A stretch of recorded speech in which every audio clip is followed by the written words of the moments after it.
Bíblia em Foco, com o evangelista José Luiz.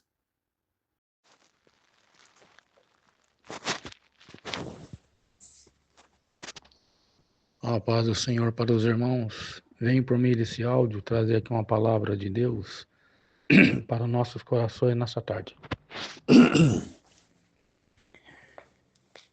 Isaías capítulo 9, versículo 2, que diz: E o povo que andava na região da sombra e da morte raiou a grande luz. Então, irmãos, o tema dessa mensagem nessa tarde é a grande luz. Eu quero nessa tarde falar aqui sobre a região da Galileia, no norte de Israel, um território esquecido, né,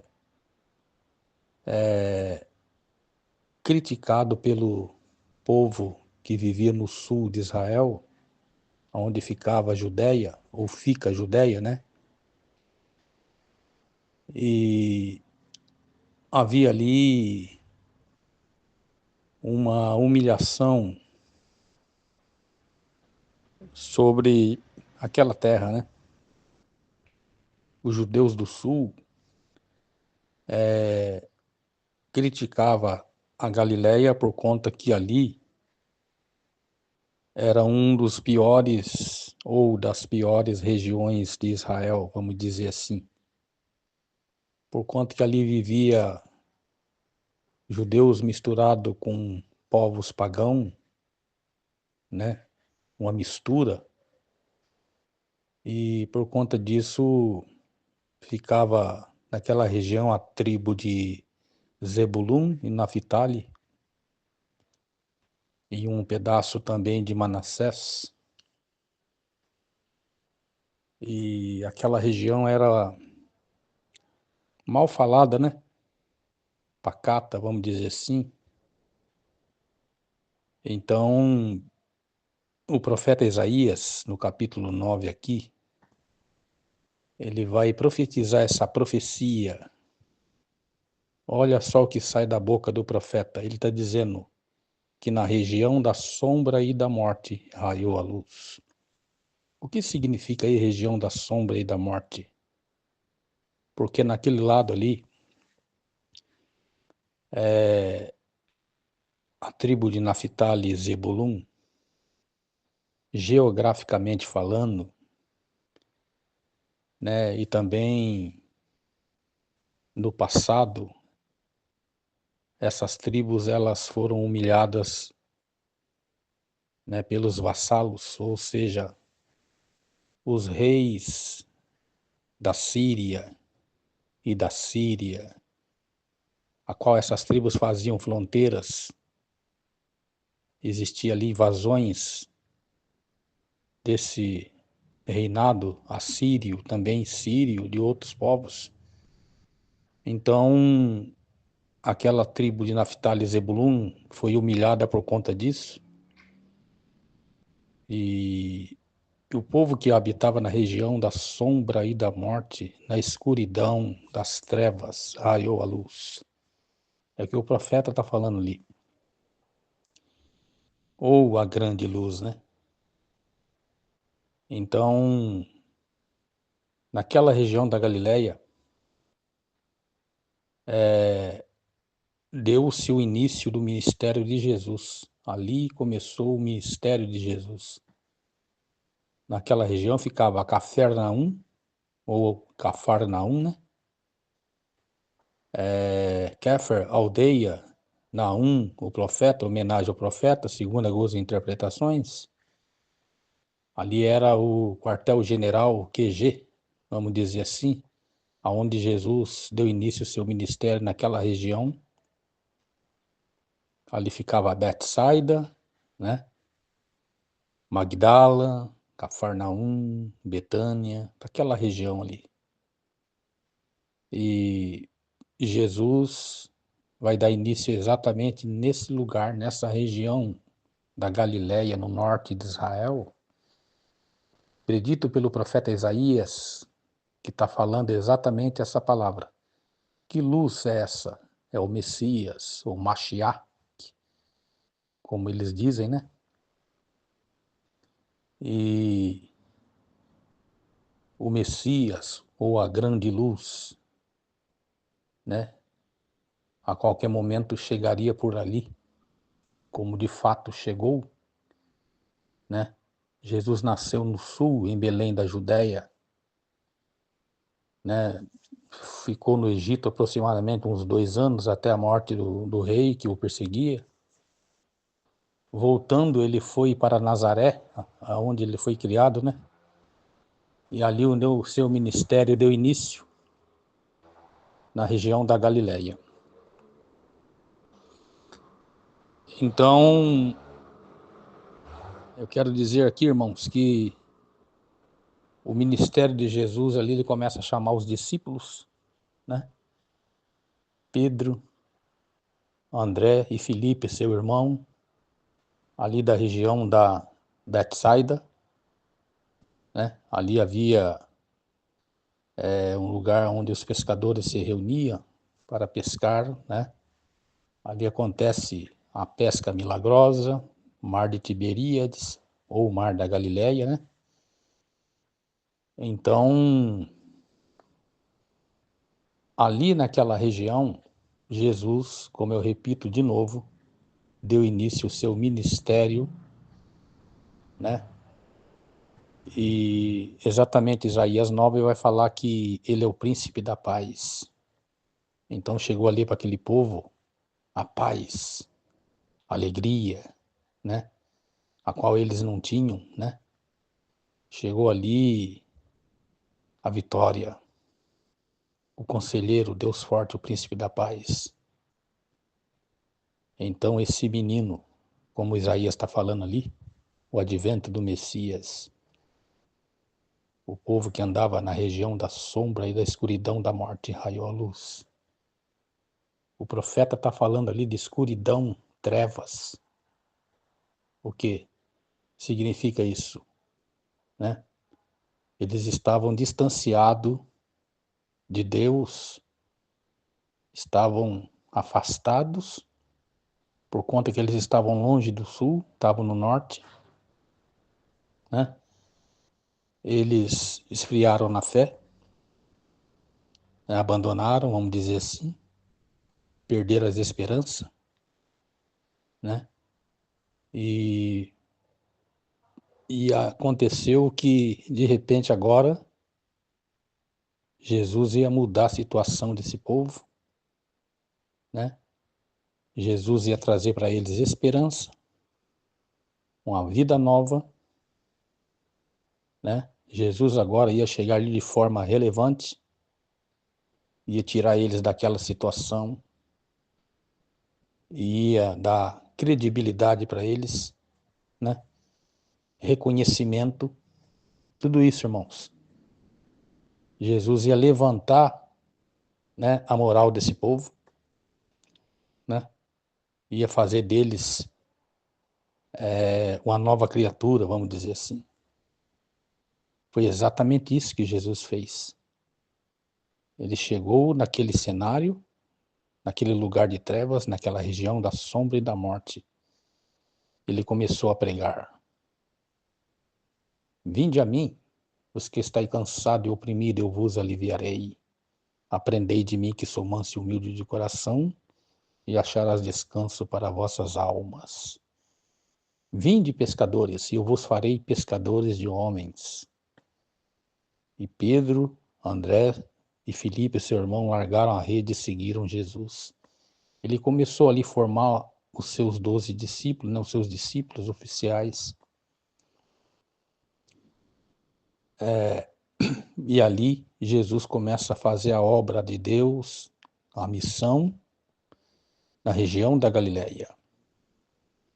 Uma certa ocasião, olha, vimos aquele que os profetas disseram no Antigo Testamento. Alguém pergunta, poderá vir alguma coisa boa de Nazaré? ou da Galileia, vamos dizer assim. Então, queridos irmãos, exatamente aonde existe trevas, Jesus é a luz. Ele é a grande luz. Ele alumia, ele clareia, ele dá claridade. Ele muda corações, ele dá direção. Ele deu direção para aquele povo, tirou eles daquela situação, conselhou eles. Ele é o príncipe da paz. E no capítulo 28 de Mateus, após a ressurreição, né, Maria e a outra Maria, assim que termina no final do sábado, né, segundo a cultura judaica, assim como começou a dar o início no domingo, que Jesus ressuscitou, elas vão até o túmulo, e quando elas chegam ali, Jesus não está mais ali. Elas encontram varões de branco que dizem para ela: não tenhais medo, eu sei a quem buscais. A Jesus, pois ele não está aqui, e ressuscitou dentre os mortos. E de dizer aos seus discípulos na Galiléia imediatamente, e lá o verão. Nota que está falando da Galiléia, irmãos. Tá vendo? Isaías está falando na Galiléia das nações. A Galiléia das nações. Lá em Isaías 9, ele vai falar exatamente a Galiléia das nações, tribo de Zebulum e Naftali, povo que habitava na região da sombra da morte, no meio dos pagões, judeus misturados ali. Isso mostra que Jesus não veio só para salvar os judeus, mas todos que creem nele aceitam como Salvador da sua alma. E lá no versículo 10, né? No versículo 19, Jesus disse: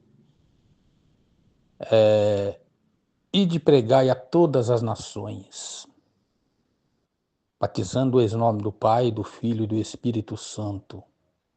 E eu estarei convosco todos os dias até a consumação do século. Ou outra tradução do mundo. Agora, como explica isso? Nota que Jesus está dizendo, né, para as mulheres. Elas avistam Jesus, abraçam seus pés, o adoram, e ele diz: ide e a dizer aos meus irmãos que na Galiléia me verão. Ô glória! Por que Galiléia? O anjo está falando da Galiléia, Jesus, o próprio, está falando da Galiléia, porque na Galiléia deu início o seu ministério, Galiléia das nações, e Jesus está exatamente agora sobre um monte, né? Sobre em cima de um monte. Que monte é esse? Tem o Tabor, Monte das Oliveiras, né? E exatamente Jesus está em cima de uma montanha. E essa montanha é alta. E lá em cima ele está falando exatamente essa palavra. Ide pregai a todas as nações, batizando em nome do Pai, do Filho e do Espírito Santo, ensinando a guardar tudo aquilo que eu vos ordenei. Tá vendo? Olha lá. O que existia ali naquela região, do outro lado do mar da Galileia, existia uma confederação de 10 cidades chamada Decápolis. E exatamente ali existia várias cidades pagãs gentílicas, né? Cidades gentílicas. Jesus, uma certa ocasião, atravessou o mar da Galileia, um mar de água doce, foi até esse local e ali acontece o episódio, né, onde ele liberta o endemoniado de Gadara, ou Gadareno. Ali tinha a cidade de Gadara, né? Ali tinha várias cidades e Jesus, ele está apontando agora as nações, Galileia das nações, lá de cima da montanha, provavelmente o Monte Tabor ou das Oliveiras, né? Ou outra montanha ali, alta, provavelmente uma das mais altas, e ele está apontando. Galileia das nações. Olha lá. Provavelmente ele está apontando para essas nações que estavam ali do outro lado do Mar da Galileia, que são as nações gentílicas, aonde ele realizou aquele milagre. Exatamente lá em cima Jesus está falando, que a gente chama de a grande comissão. E a grande comissão continua até hoje, irmãos. Né? Nós todos somos discípulos de Jesus e não podemos ficar acomodados. Temos que pregar o evangelho, essa mensagem, a grande luz, que Isaías está falando no capítulo 9, né? Que na região da sombra e da morte raiaria a grande luz, ou raiou a grande luz. Ela é relevante para os nossos dias atuais. Porque assim como no passado aquela região estava afundada em trevas, em esquecimento, humilhação, né? Na escuridão, falta de direção, o mundo atualmente, irmãos, está afundado nas trevas, né? O mundo está dominado pelas trevas. O mundo está caótico, turbulento, muita maldade, violência, impunidade, falta de justiça, não é mesmo? Muita criminalidade, falta de respeito. As gerações atuais estão estressadas, ignorantes, arrogantes, não é mesmo? Maldosas. Então, essa grande luz continua operando. O discipulado de Jesus tem que continuar trabalhando na obra de Deus sem questionar. É relevante. Essa mensagem continua valendo, irmãos. Jesus não muda, ele é a luz do mundo. Ele diz, eu sou a luz do mundo, quem me segue não andará em trevas. E neste mundo atual que nós vivemos, a maioria das pessoas estão andando em trevas. Sem direção, em desespero, humilhada, maltratada, porque está sendo, né, uma presa fácil pelo adversário, cegueira espiritual, né? Assim como aquele povo estava na cegueira espiritual, nas trevas, né? Aquele povo estava na região da sombra da morte, né? Na forma espiritualmente falando e também física, por que não dizer? O mundo está a mesma coisa, irmão. Pessoas estão, né, espiritualmente frias, né, sem direção, afundada, afogada, né? Muitos afogaram seu ministério, outros afogaram o seu ânimo, né, no mar do esquecimento, esqueceram de Deus, abandonaram a igreja, pararam de frequentar, não é mesmo? Não tem mais aquele ânimo como outrora, estão espiritualmente falando na estaca zero e precisa tomar posição, porque a grande luz chegou. A grande luz continua clareando, dando direção, dando motivos para viver, força, ânimo, coragem, resiliência, paz, conselho, alegria.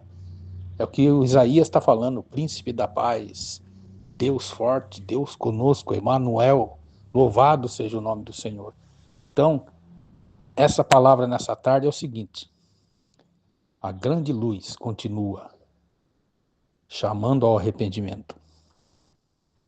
A grande luz é Jesus, o Messias, o ungido, o Cristo, o ressurreto, o Salvador, o libertador, o advogado, o paráclito, o forte, o príncipe da paz. Esta é a palavra da tarde.